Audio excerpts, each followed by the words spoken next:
오늘은 사도행전 3장 1절에서 10절까지 빈손으로 일으킨 기적이라는 제목으로 말씀을 나누겠습니다. 그 세상을 살다 보면 이렇게 삶이 불공평하다고 느껴질 때가 있죠. 동일한 시간대에 친구들과 함께 공부를 해도 누군가는 큰 성적을 얻을 때가 있고 별다른 노력이 없이 준비를 해도 누군가는 취업이 더 잘 되는 경우도 있죠. 아무리 음식을 이렇게 조절해서 먹어도 물만 먹어도 살이 찌는 사람이 있고, 권 목사님은 그러시더라고요. 내 나이 때 되면은 물 먹지 않아도 0.5kg씩 매일 찐다 이러시는데, 그만큼 사람마다 다를 것 같아요. 불공평하다고 느껴질 때가 있어요. 특별히 건강을 신경 쓰지 않아도 태어날 때부터 건강하게 태어나서 한평생 건강하게 살아가는 사람이 있고, 태어날 때부터 몸에 불편함을 가지고 태어난 사람도 있어요. 유튜브 채널을 보면 여러분 다 들어보셨겠지만 위라클이라는 채널이 있잖아요. 제가 책을 읽을 때만 해도 한 48만 막 50만이었는데 벌써 70만 가까운 구독자가 있더라고요. 1년 만에 계속 늘어나고 있는 위라클 채널인데, 이 박이라는 사람의 이름과 미라클이라는 용어를 합성해서 위라클이라는 단어를 채널 이름으로 썼잖아요. 불의의 사고를 당한 사람들에게 희망을 전해주고 장애를 극복한 어떤 이야기들을 담고 있는데, 박이 씨가 말하는 것은 장애를 극복하기 위한 사람의 모습을 보여주기 위한 채널이 아니라 장애를 가진 평범한 청년의 한 사람의 삶을 이야기하고 싶었다라고 이야기를 합니다. 이 박 형제가 사고를 당하게 되었을 때는 그렇게 꿈에도 그리웠던, 그러니까 평범하게 자라다가 소원했던 직장을 들어가게 되었고, 인턴 생활을 하다가 정규직으로 전환되는 그날 친구들과 술을 먹고 이렇게 파티를 하는 그 시간을 보내고 집으로 돌아오는 순간 사고를 당하게 되죠. 그래서 기억이 하나도 안 나는데 눈을 떠 보니까 병원이었고, 온몸의 모든 어깨 밑으로 모든 감각들이 하나도 없었다는 거예요. 근데 의사가 와서 말하는 거죠. 평생 당신은 걸을 수 없을 것이고, 평생 그나마 휠체어를 타고 다녀야만 할 것입니다. 그런데 이런 이야기를 듣고 박이 씨가 죽음과 낭만과 좌절을 선택하지 않고 삶과 소망을 선택하며 살아가게 돼요. 휠체어를 타고 다녀야 하지만 그래도 상체는 자유롭게 움직일 수 있는 그런 기적 같은 일들이 벌어지게 되었어요. 상체만 움직이고 손만 움직여도 기적 같은 일이라고 하더라고요. 그런데 그렇게 살게 됐어요. 어느 날 박이 씨가 이렇게 병원에 들어가서 이렇게 아픈 사람들이 되게 많을 거 아니에요. 이렇게 둘러보는데 참 아픈 사람들이 많더랍니다. 자기보다 더 머리부터 진짜 발끝까지 의식불명인 사람도 있고, 그래도 자기는 상체라도 쓸 수 있는데 상체 근육도 못 쓰는 그런 사람들이 참 많다는 것을 발견하게 됐대요. 그래서 어느 날의 밤에 여전히 작은 이 쪽방에서 병원에 있는 기도처에 가서 기도를 하는데, 그런 기도를 했다고 합니다. 하나님께 이렇게 따져 물었다는 거죠. 이렇게 차라리 하나님, 저는 내가 제 잘못을 하고 해서 이렇게 불구가 되었고 사고를 당했지만, 지금 이렇게 수많은 병원에 생활하고 있는 사람들은 과연 자신의 의지와 선택과 상관없이 이렇게 고난을 당하고 있습니다. 이것이 과연 하나님 옳은 일입니까? 하나님 불공평하고 불균형한 일 아닙니까? 공평하신 하나님이시라면 이들을 건져주셔야 되지 아니하고 건져주셔야 하고 어떻게든 반드시 고쳐주셔야 하는 거 아닙니까? 라는 원망 섞인 기도를 이렇게 하는데, 하나님께서 이런 마음을 주시더랍니다. 위야, 내가 가서 사랑하면 되잖아 라고 말씀을 해주셨다는 거죠. 그러니까 세상의 불공평을 탁하고 불균형을 원망하기 전에 이 기울어진 불균형에 놓인 사람들에게 가서 기울어진, 마치 이 양팔 저울에 기울어진 이 사람들에게 가서 너가 사랑의 추를 그 사람에게 올려놓으면 이 세상이 균형이 있지 않겠느냐라는 하나님의 응답이었다는 거죠. 그래서 그 이후로 사람들에게 희망을 주고 사랑을 찾아가는 전하는 사람이 되어야겠다. 그래서 이제 미라클 채널을 만들게 되었고 70만이 넘는 많은 사람들에게 불의의 사고를 당한 사람들에게 희망을 주고 사랑을 주는 사람이 되었던 거죠. 우리는 이 세상의 불균형과 이 불공평을 다 이해할 수 없습니다. 그러나 한 가지를 선택할 수 있는데 그것은 불균형과 이 불공평에 처한 그 사람들에게 가서 하나님의 사랑의 추를 올려놓을 수 있는 그런 선택지는 될 수 있다는 거죠. 그래서 이 사건을 통해서 이 바기는 하나님의 사랑의 추를 불균형에 처한 사람들에게 올려놓는 삶을 살기로 결단하고 있어요. 그러니까 이것이 우리들에게도 새롭게 관점을 하죠. 새로운 관점을 줘요. 세상의 불공평과 불균형을 탓하는 삶이 아니라 하나님의 사랑으로 약자와 가난한 사람들, 아픈 사람들의 편에 서는 삶을 선택해야 된다는 거죠. 우리가 고백하는 공평하신 하나님이라는 의미는 기계적으로 하나님께서 모든 사람들을 똑같은 추에 놓았다는 그런 뜻의 공평하신 하나님이 아니라 기울어진 반대쪽이 있다면 우리를 보내셔서 그 추를, 그 균형을 맞추도록 하시도록 끊임없이 우리를 인도하신다는 거죠. 그것이 공평하신 하나님의 진정한 의미입니다. 그래서 오늘도 우리가 그 부르심을 받고 누군가에게 가서 공평한 세상이 될 수 있도록 공평한 사랑을 이루어갈 수 있도록 우리를 인도하고 불러주시는 거죠. 저는 여러분들이 이 기울어진 세상 가운데 어렵고 또 아픈 사람들 가운데 여러분들이 찾아가시고 또 함께 하셔서 사랑의 올바른 균형이 이루어질 수 있는 축복의 통로가 되기를 주님의 이름으로 축복합니다. 우리 1절과 2절 한번 읽어볼게요. 시작. 어느 날 오후 3시 기도 시간에 베드로와 요한이 성전으로 올라가고 있었습니다. 사람들이 태어나면서부터 걷지 못하는 사람을 메고 오는데 그들은 그가 성전에 들어가는 사람들에게 구걸할 수 있도록 아름다운 문이라는 성전문에 그를 날마다 앉혀 놓았습니다. 오늘 본문을 보면 세상이 불공평하다라고 따져 물어도 우리가 아무도 이렇게 반박할 수 없는 한 사람이 등장하죠. 태어나면서부터 걷지 못하는 사람이었어요. 차라리 바귀 형제는 이 불의의 사고로 중간에 이렇게 장애를 가진 사람이 되었지만 이 사람은 처음부터 태어날 때부터 몸이 불편한 몸을 가지고 태어났잖아요. 그 당시에 휠체어도 없었으니 누군가 메어 오지 않으면 한 발자국도 움직일 수 없는 사람이었어요. 그래서 사람들이 이 사람을 메고 성전 앞에 앉혀놓았죠. 그의 구걸을 통해서 사람들이 그를 메어온 이유가 그의 구걸을 통해 어떤 이득을 이렇게 빼앗으려고 한 건지 아니면 순수하게 그가 불쌍하고 그를 가엾게 여기는 사랑의 마음으로 그를 앉혀놓았는지는 우리는 알 수 없어요. 하지만 분명한 건 그는 영락 없이 단 하루도 구걸하지 않으면 살아갈 수 없는 삶이었다는 거죠. 그리고 한평생 그런 삶을 살아왔어요. 이 사도행전 4장 22절을 보면 그의 나이를 40살이 넘었다라고 기록하고 있습니다. 그러니까 최소 40살인 거예요. 그럼 적게는 10년이죠. 그러니까 태어날 때는 어차피 걸을 수가 없으니까 아기 때 멀쩡한 사람도 그러니까 적게는 10년, 많게는 30년 이상을 평생 사람들에게 구걸하고 동냥을 하며 삶을 살았다는 거죠. 그 성전에서 최소 10년에서 30년은 항상 그 자리에 있었던 거예요.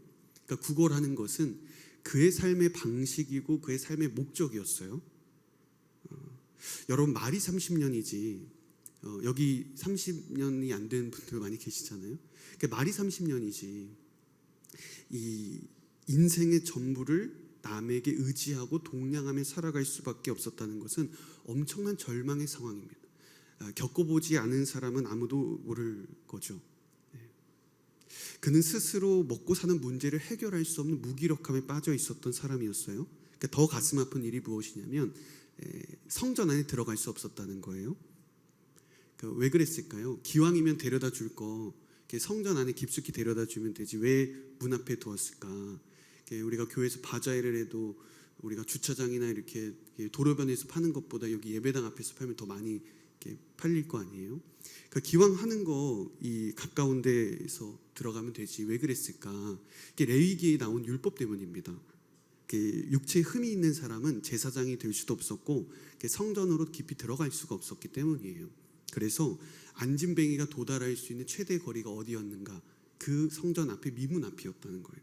그것은 신앙의 한계이자 그의 삶의 한계이자 그가 살아온 삶의 한계인 거죠. 그러니까 경제적으로 불균형 속에서 그는 고통을 겪었지만 그러나 신앙적으로 영적으로도 그는 굉장한 차별과 불공평한 대우를 받고 있다는 것을 우리는 보게 돼요. 매일 미문 앞에서 수많은 사람들이 오고 갔을 거예요. 그러면서 얼마나 큰 좌절과 늘 날마다 벽을 느꼈을까 싶어요. 아마 이렇게 생각하지 않았을까? 나도 저 사람들처럼 한 번만이라도 걸어갈 수 있었으면 좋겠다. 나도 저런 사람들처럼 종교 지도자들처럼 제사장 복을 입고 예배를 섬기는 가까운 데서 예배를 섬기는 사람이 되면 얼마나 좋을까? 나도 성소에 가서 단 한 번이라도 예배를 드리는 사람이 되었다면 얼마나 좋을까? 날마다 그런 생각을 하지 않았을까 싶어요. 그래도 이런 생각을 가지고 이런 희망을 가지고 살면 차라리 괜찮아요. 문제는 정반대의 상황을 가지는 거예요.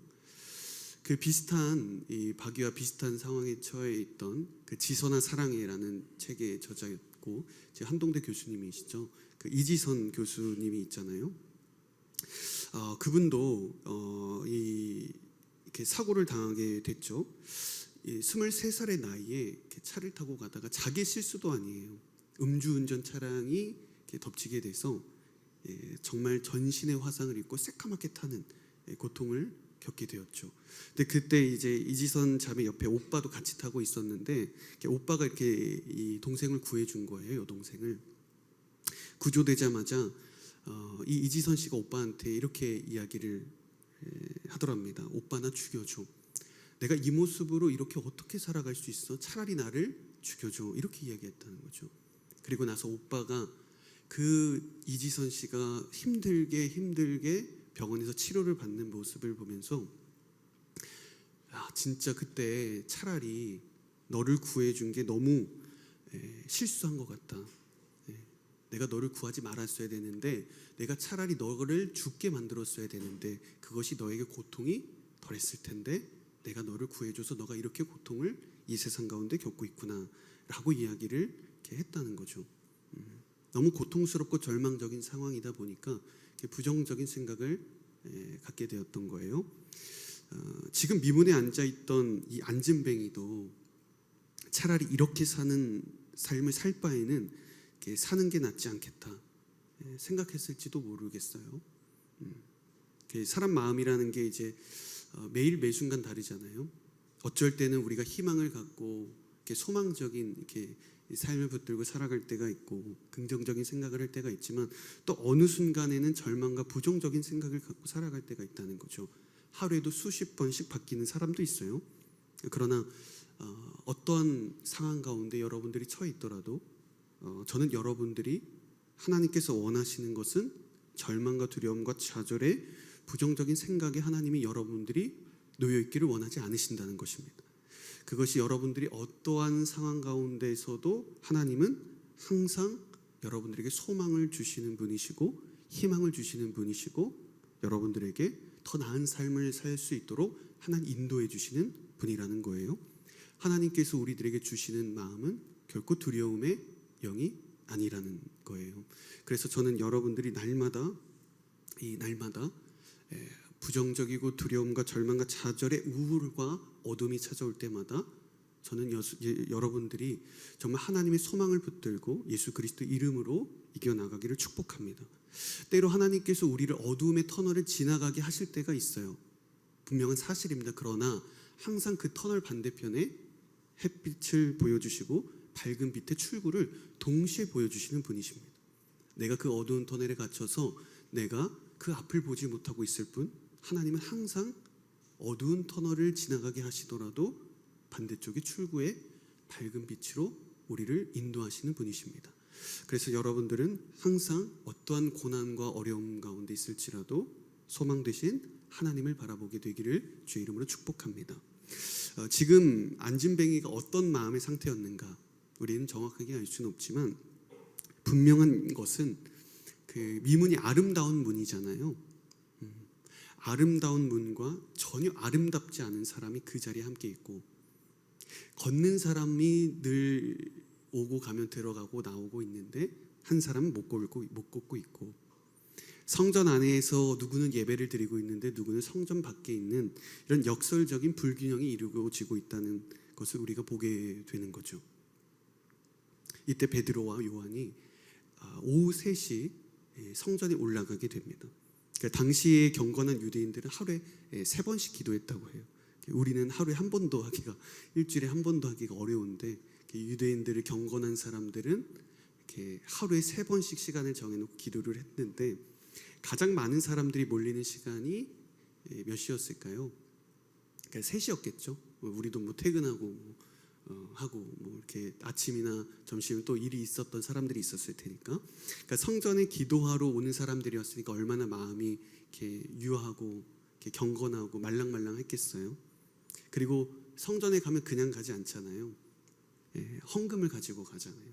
그러니까 지금 이 안진뱅이는 사실은 최고의 어떻게 보면 마케팅을 하는 구걸을 하고 있는 거예요. 가장 많은 사람들이 모이는 시간에 가장 마음이 자비로운 사람에게 헌금을 가지고 돈을 찾고 오는 사람에게 구걸을 하는 거죠. 오늘날로 말하면 한국에서 제일 큰 교회가 여의도 순복음교회니까 대예배 제일 많은 11시 예배 앞에 계단 앞에서 구걸을 했던 거죠. 그런 이 동냥을 하고 있었던 삶을 살아갔는데, 그때 이 베드로와 요한이 안진뱅이의 눈에 들어오게 되는 거죠. 우리 3절과 4절 한번 읽어볼게요. 3절 4절 시작.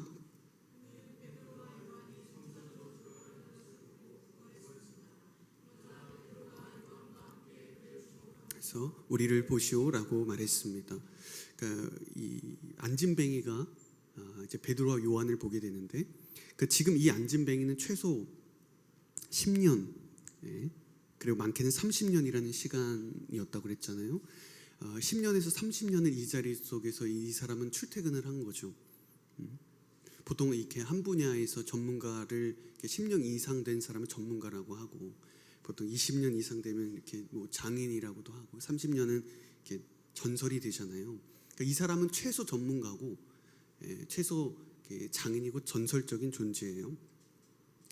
저는 잠시 군대를 갔다 왔음에도 불구하고 대학교에서 화석이라고 하는 사람들, 동생들이 있었는데 아마 듣게 되시거나 들으신 분 많이 계실 거예요. 이렇게 짧은 시간에도 그런 이야기를 들을 수가 있는데 10년에서 30년인 거예요.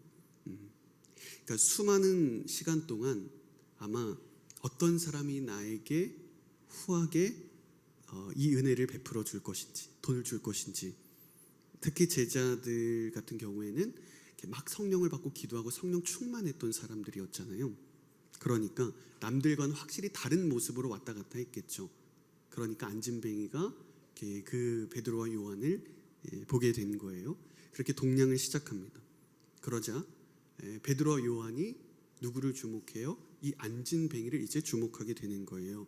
근데 이 주목하다라는 단어가 헬라어로 아테니조라는 단어인데, 그냥 쳐다보고 그냥 이렇게 우리가 이렇게 영화를 보고 우리가 이렇게 지나가는 사람을 본다라고 할 때 쓰이는 단어가 아니라 이렇게 어떤 것을 고정하고 뚫어지게 쳐다보는 것을 말합니다. 그러니까 이 눈을 픽스해서 마치 우리가 이렇게 벽에 못을 박는 것처럼 눈을 그 사람에게 받고 우리가 그 사람을 주목했다는 거죠. 베드로와 요한은 마치 우리가 카메라를 찍을 때 이 아웃포커싱 하는 것처럼 주변 배경은 희미해지고 그 사람만 피사체만 남는 것처럼 그 안진뱅이만 주목하고 있었다는 거예요. 그 사람만 선명하게 남았어요. 베드로와 요한이 볼 때. 근데 이때 저희가 한번 생각해 볼 게 있는데 무엇이냐면, 그 베드로와 요한이 성전에 들어간 일이 오늘이 처음이었을까요? 아니었겠죠. 아마 수십 번, 수천 번, 수백 번, 수만 번씩 왔다 갔다 했겠죠. 하루에 3번씩은 안 했어도 그래도 그 장시간 동안 예루살렘 성전에서 기도하러 수없이 많이 들어갔을 거예요. 그런데 지금 미문에 앉아 있는 사람도 항상 매일 그 자리에 앉아 있었다는 거잖아요. 그럼 그동안 베드로와 요한이 한 번도 이 안진뱅이를 보지 못했을까요? 아마 보았을 거예요. 그런데 그때는 눈에 들어오지 않았던 거죠. 그러니까 오늘 본문 10절을 보면 이 남자가 고침을 받고 사람들이 저 사람이 미문에 앉아서 구걸했던 사람이구나 라고 이야기를 하고 다녀요. 그러니까 이 구걸했던 사람들을 이미 그 사람들은 다 알고 있었던 거죠. 한결같이 30년 동안 출근하는 사람을 왜 모르겠어요? 알았겠죠. 그러니까 오늘날이었으면은 우리가 그런 이렇게 생활의 달인 같은 프로그램에서 와서 구걸의 달인으로 막 진짜 이렇게 인터뷰도 나오고 어떻게 그렇게 구걸을 잘하고 한 30년 동안 했겠습니까? 막 이렇게 물어봤겠죠. 그 당시에도 그 30년은 정말 오래된 세월이었던 거죠. 그러니까 수백 번, 수천 번씩 하나님께 예배하러 성전을 들락날락거려도 제자들의 눈에는 안진뱅이가 한 번도 들어오지 않았는데 이제야 그 사람이 눈에 들어오게 되는 거예요. 아웃포커싱한 것처럼. 왜 그랬을까요? 우리가 계속 보고 있잖아요. 그들이 성령을 받았기 때문이에요. 그러니까 성령을 받으면 항상 그 자리에 똑같은 위치에 있는 모든 것이 다르게 보이기 시작한다는 거죠. 세상의 불공평과 불의함에 대해서 목소리만 높이는 사람이 아니라 사랑의 실천으로 세상을 올바르게 하기 위해 가난하고 아프고 힘들고 돌봄이 필요한 사람들에게 가서 사랑의 줄을 올려놓는 사람이 된다는 거예요. 열방에서 복음을 전하는 선교사님들의 삶, 수도 없이 많은 이야기를 들었어도 그것은 그분들의 일이라고 치부했던 것들이 성령을 받고 성령이 충만하면 선교사님들을 위해 기도하고 선교지를 위해 후원하기 시작하는 거예요. 평생 가족들과 함께 살고 평생 친척들과 함께 이야기해도 복음 한번 제대로 전하지 못했는데 성령 충만하니까 담대하게 예수 그리스도를 전하는 사람이 되는 거죠. 하나님이 여러분들에게 맡겨주신 사람들, 여러분들이 섬기고 돌봐야 되는 여러분들의 부르심의 그런 사람들은 항상 그래서 멀리 있지 않다는 거예요. 늘 가까이, 늘 옆에 있습니다. 한 번도 들어보지 못하고 보지 못하는 사람들이 아니라는 거예요. 당장에 내일 땅 끝에 있는 아프리카에 가서 어떤 한 영혼을 복음을 전하라고 지금 출발하라고 말하는 게 아니라 내가 지금 살아가고 있는 삶의 반경 가운데 하나님이 맡겨주신 사람들이 반드시 있다는 거예요. 성령이 충만하고 성령의 은혜가 임하면 그때 내가 들어보지 못하고 생각하지 못한 그런 사람들이 아니라 정말 내 가까이 있던 사람들이 보이기 시작하고 주목하게 되고 그들에게 사랑을 실천하게 되는 거죠. 그래서 저는 여러분들이 성령으로 먼저 충만하게 되기를 축복합니다. 그리고 그 성령이 충만하여져서 저는 여러분 가까이 있는 가족들과 친구들 그리고 여러분들의 직장과 교회와 선교사님과 소외되고 어렵고 아픈 사람들을 주목하게 되는 역사가 있기를 소망합니다. 우리 5절과 6절 한번 계속 읽어볼게요. 시작.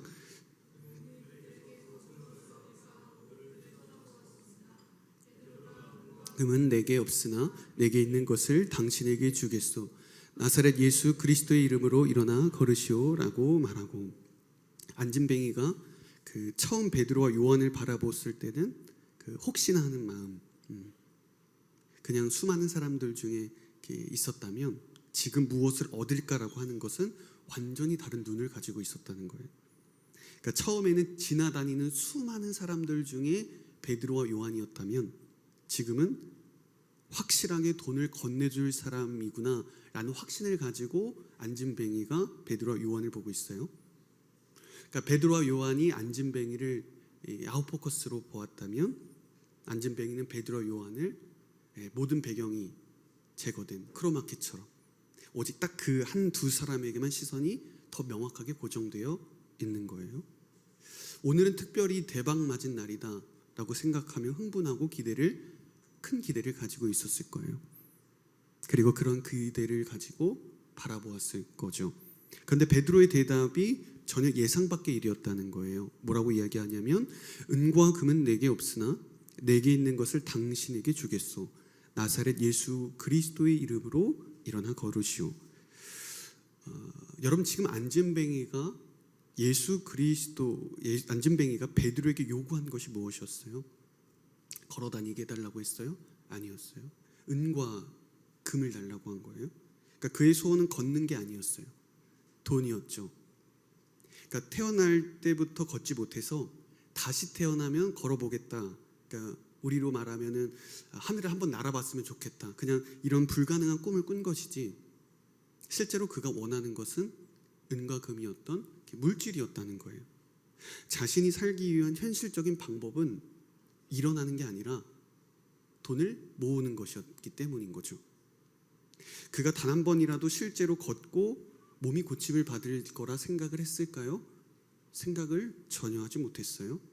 그래서 베드로와 요한에게 요구한 것은 나를 고쳐달라고 하거나 나에게 신앙을 더해달라고 하거나 예수를 알려달라고 한 것이 아니라 그들의 물질, 은과 금이었다는 거예요.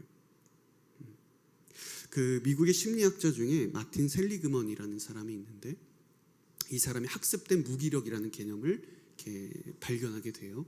이게 뭐냐면 동물을 대상으로 학습을 하고 실험을 했는데 그러니까 피할 수 없거나 극복할 수 없는 그런 이 고통과 충격을 반복적으로 경험을 하게 된다면 그러니까 이후에 더 좋은, 더 새로운 상황이 열리고 더 나은 이 환경이 열려도 그것으로 나아가지 않고 그 자리에 머물러 있게 되는 것이라고 이야기하는 거죠. 더 좋은 환경임에도 불구하고 그것을 수용하거나 배우거나 내가 처해 있는 환경과 상황을 뛰쳐나가려고 하는 그런 이 모험과 도전이 없이 늘 실패한다는 그런 개념이라는 거예요. 영적인 세계도 마찬가지예요. 그러니까 내가 신앙적으로 내가 실패하고 내가 기도에 응답이 더디고 내가 믿음을 지키다가 내가 실패하고 세상 가운데 무너질 때마다 이런 영적인 학습된 이 무기력이 찾아온다는 거예요. 지금 이 안진뱅이는 단순하게 육신적인 무기력에만 빠져 있었던 것이 아니라 더 큰 문제는 마음의 무기력이었고 신앙의 무기력이었겠죠. 어떤 사람은 저렇게 예배를 드리고 성전을 들락날락거리며 하나님을 찬양하고 예배하며 태어날 때부터 좋은 레위 지파에서 대제사장의 가문에서 태어났는데 나는 전혀 그렇지 못한 삶을 살아가고 반복되며 무기력에 빠져 있는 거죠. 그가 미문 앞에서 먹고 살기 위해 돈을 집착하는 일은 그가 선택할 수 있는 유일한 길이었고 그것이 길들여진 삶이었고 그것이 그가 알고 있는 삶의 전부였어요. 그가 다른 걸 선택할 수 없었어요. 그가 살았던 삶의 전부였다는 거죠. 그래서 은과 금이라는 것은 지금 이 안진뱅이에게 물건을 사고 파는 화폐가 아니라 삶의 가치관이었고 삶의 주인이었고 그 화폐, 그 은과 금은 자신의 모든 것이었어요. 오늘도 우리들의 삶 가운데 나도 모르는 사이 은과 금이 나의 주인이 될 때가 참 많이 있죠. 돈의 욕심, 어떤 비교, 성공하려는 욕망들, 성공들, 출세, 아니면 이성의 문제, 여러 가지 스펙들, 이것이 우리들의 은과 금이 될 수 있다는 거예요. 돈이 없으면 없는 대로 돈을 쫓아가는 삶을 살고요. 돈이 많으면 많은 대로 거기에 파묻혀서 그것이 전부인 것처럼 살아가게 되죠. 은과 금에 길들여진 삶 속에서 은과 금만 있다면 내 가치가 올라가지 않을까? 내가 저것만 있으면 내가 다른 사람보다 우월해지지 않을까? 내가 저것만 있으면 다른 사람보다 잘 살 수 있지 않을까? 라는 모든 은과 금이 우리들 가운데 있다는 거예요. 그것이 은과 금이 나의 인생을 책임져 줄 것 같죠. 그래서 여러분들에게 질문합니다. 여러분들 각자에게 은과 금은 무엇인가 하는 거죠. 각자가 중요하게 생각하고 여러분들이 생각하기에 소중하게 생각해왔고 이것이 나의 삶을 인도할 것이라고 생각하는 그런 은과 금은 다 다를 거예요. 그런데 여러분들이 아무리 이 자리에 있는 은과 금 각각의 다른 것들을 다 긁어 모아도 그것이 여러분들의 영혼과 구원의 문제에 있어서 단 1%라도 영향을 줄 수 있을까요? 아무리 많은 돈도 인간의 구원의 문제는 해결하지 못하는 거예요. 그 테슬라 CEO인 일론 머스크가 세계에서 가장 큰 부자라고 하는데 2,513억 달러라고 합니다. 그 달러로 엄청난 재산을 가지고 있죠. 일론 머스크의 모든 재산을 다 합쳐도 그의 구원의 문제를 해결할 수 있을까요? 그의 영혼의 문제를, 죄의 문제를 해결할 수 없다는 거예요. 딱 한 가지만 인간의 구원을 해결할 수 있다는 거예요. 그것이 오직 예수 그리스도이시라는 겁니다. 이것을 여러분들이 진정으로 믿으십니까? 오직 예수 그리스도만이 여러분들의 영혼과 구원의 문제를 해결하실 수 있다는 것입니다. 지금 베드로는 은과 금을 가지고 있지 않아요. 그러나 유일한 그리고 최고의 선물을 안진뱅이에게 주고 있습니다. 나사렛 예수 그리스도 이름 그 하나를 주고 있는 거예요. 베드로가 볼 때 이 안진뱅이에게 필요한 것은 은과 금이 아니었고 돈이 아니었고 예수 그리스도를 통한 구원의 문제였다는 것을 베드로가 보게 되는 거예요. 이 사람에게 필요한 것을 보니 진정한 주인이 예수 그리스도여야 한다. 이것이 이 사람에게 가장 필요한 최고의 선물이구나라고 생각을 한 거죠. 왜냐하면 베드로도 자신의 모든 삶, 신앙, 자신의 모든 직업, 자신의 가치관을 다 버리고 예수 그리스도만을 따라왔잖아요. 그물을 버리고. 그는 많은 것을 잃었습니다. 그러나 그는 모든 것을 얻은 사람으로 살아갔죠. 모든 것을 잃었지만 하나를 얻었지만 그는 전부를 얻은 사람이었습니다. 예수 그리스도를 얻었기 때문인 거예요. 손은 빈손이었습니다. 그러나 그 손은 능력의 손이었고 기적을 만들어낸 거죠. 베드로 자신이 경험한 예수 그리스도가 최고의 선물임을 알고 그에게 줄 수 있는 유일한 하나이자 전부를 안진뱅이에게 준 거예요. 그러자 그가 어떻게 되었는가? 우리 7절에서 10절 한번 읽어볼게요. 시작. 그의 오른손을 잡아 일으키니 그의 발과 발목이 곧 힘을 얻어 뛰어 일어나 걷기 시작했습니다. 그는 걷기도 하고 뛰기도 하며 하나님을 찬미하면서 그들과 함께 성전으로 들어갔습니다.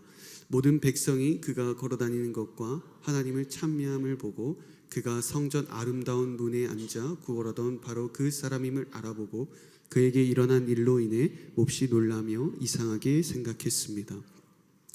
베드로가 그의 오른손을 잡아 일으켰다라고 이야기를 합니다. 곧바로 발과 발목에 힘을 얻고 걷기만 한 게 아니라 뛰어다니고 합니다. 이번에 보신 분은 다 아시겠지만 몇 주가 지나면 사실 몇 주도 아니죠. 일주일만 지나도 마냥 누워만 있어도 근육이 다 빠져요. 다리 힘이 없고. 그래서 이 다리 근육을 쓰지 않으면 근육이 다 빠져서 말라서 힘이 없습니다. 당장에 모든 게 치유가 된다고 해도 재활하고 이런 과정들이 필요하잖아요. 이 사람은 평생 40년 동안 걷지 못했고 아무런 근육과 힘이 없었던 사람이었어요. 그런데 그런 재활의 훈련도 필요 없었죠. 곧바로 힘을 얻고 달리면서 뛰어다닙니다. 예수 그리스도의 이름이 가지고 있는 치유의 온전한 능력 때문이었어요. 그런데 우리가 이때 오해해서는 안 되는 것이 있어요. 무엇이냐면 그가 고침을 받았다는 기적 그 자체가 중요한 것이 아니라는 거예요. 예수 그리스도 이름을 그가 가졌다는 것이 진짜 기적인 것입니다. 평생 알지 못했던 예수 그리스도를 알고 그분을 믿게 된 그 사실이 안진뱅이에게는 최고의 기적이었고 오늘 예배하는 우리들의 삶의 최고의 기적은 다른 게 아니라 우리가 좋은 스펙과 좋은 돈을 벌고 좋은 명예를 얻고 내 삶이 잘 태어나는 게 아니라 예수 그리스도를 고백하고 믿게 되었다는 것이 우리들의 인생 가운데 가장 큰 기적인 줄로 믿습니다. 안진뱅이가 일어나자마자 한 일이 하나님을 찬양하고 성전에 들어가서 노래하고 예배를 드렸어요. 얼마나 기뻤을까. 그러니까 맨날 30년 동안 날마다 남이 찬양하는 예배 소리만 들었을 거 아니에요. 미문 앞에서. 그토록 들어가고 싶었던 성전에 처음으로 머리털 나고 처음으로 가서 찬양하고 예배하는 거예요. 얼마나 감격스러웠을까. 그의 인생은 한평생 은과 금이만 바라보고 은과 금이 자신의 인생을 책임져 줄 것이라고 살아왔잖아요. 은과 금이 자신의 삶의 전부였고 그의 가치관이었고 그의 목적이었고 그의 생각이었고 그의 살아가는 모든 것이었습니다. 그것만 있으면 나의 인생을 책임져 줄 것이다. 믿음을 살아왔는데 이제 자신의 인생을 인도하실 분은 오직 예수 그리스도이심 그 한 분만을 그가 고백하게 된 것입니다. 세상은 불공평하고 불공정하고 불균형이다 라고 여기며 살아왔지만 이제 그는 예수 그리스도의 능력으로 일으킴을 받은 사람이기에 또 다른 예수 그리스도의 제자가 되어 자기와 같은 사람을 고치는 삶을 살게 되는 것입니다. 주님의 사랑으로 세상에 균형을 이루는 그런 사람으로 그가 일어날 때 함께 일어난 것입니다. 오늘 말씀을 이렇게 묵상하면서 이런 생각을 하게 됐어요. 이렇게 안진뱅이가 고침을 받잖아요. 이렇게 예수님을 만날 수 있었던 이유가 무엇이었을까?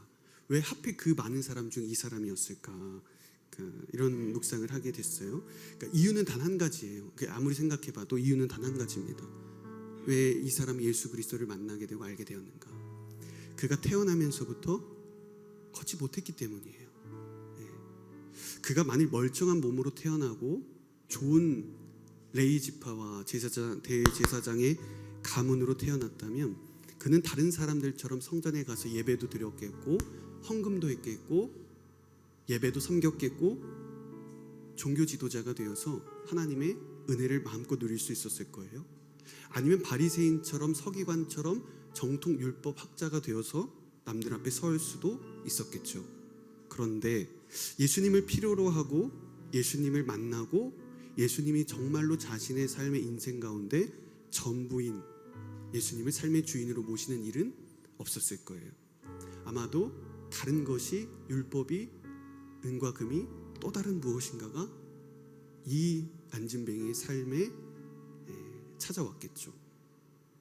그 성전에는 수많은 제사장, 종교 지도자, 바리새인 서기관들이 들락날락 거리면서 예배를 드렸고 헌금을 했을 거예요. 그런데 그들이 예수님을 믿었어요? 그들은 예수님을 믿지 않았어요. 오히려 미문 앞에 있는 이 안진뱅이가 예수 그리스도를 온전하게 고백하고 온전 예수 그리스도의 사랑을 경험하게 되었어요. 오히려 종교 지도자들은 예수님을 박해하고 모함하고 십자가에 못 박고 박해하는데 앞장섰던 사람이었습니다. 안진뱅이가 태어나면서부터 걷지 못하였기 때문에 그는 미문 앞에서 구걸할 수밖에 없었고 사람들의 도움 없이는 살아갈 수 없었습니다. 자신의 힘으로 아무것도 할 수 없었던 사람이었어요. 그러나 그것이 예수 그리스도를 온전하게 받아들이고 예수님을 경험하게 된 이유가 되었다는 거예요. 사랑하는 여러분, 우리는 우리들의 태어난 삶에 대해서 우리가 불평과 불만을 가질 때가 있습니다.